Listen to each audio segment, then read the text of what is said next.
Почитувани граѓани, почитувани представници на медиумите. Повеќе од 1,5 година измина од мандатот на над 40 градоначалници од ВМРО ДПМН, а граѓаните од нив не видоа реализација на ниту еден важен проект. Но затоа има задолжување на општините, партизација и поскапи комунални услуги за граѓаните. Штип, Велес, Прилеп, Охрид се само дел од општините, предводени од градоначалниците на ВМРО ДПМН, кои драстично ги поскапаа услугите за граѓаните. Охрид и Прилеп се и едни од најзадолжените општини, кои должат 6, односно близу 2 милиони евра. И додека општина Прилеп должи пари, тамошното јавно комунално предпријатие Комуналец распишува тендер за привремени вработувања вреден речиси 400.000 евра за да вдоми партиски кадри.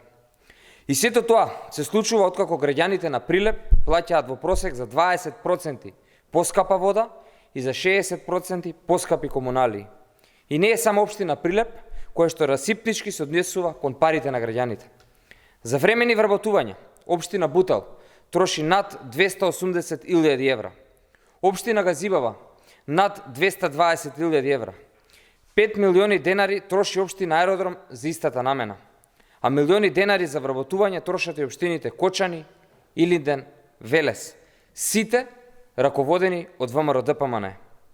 Посебна приказна за неспособноста на ВМРО ДПМН е градот Скопје, кој има долг од 3 милиони евра, но има и блокирана сметка и се ближи кон целосен банкрот.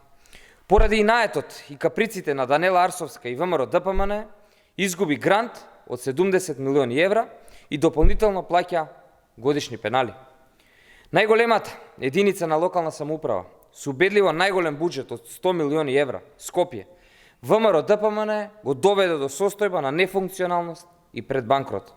До сега вакво нешто се нема случајно. Но, секогаш, кога оваа партија ќе дојде до власт и во допир со парите на граѓаните, на општините, им се случува голема катастрофа. Ви благодарам и повелете со прашања.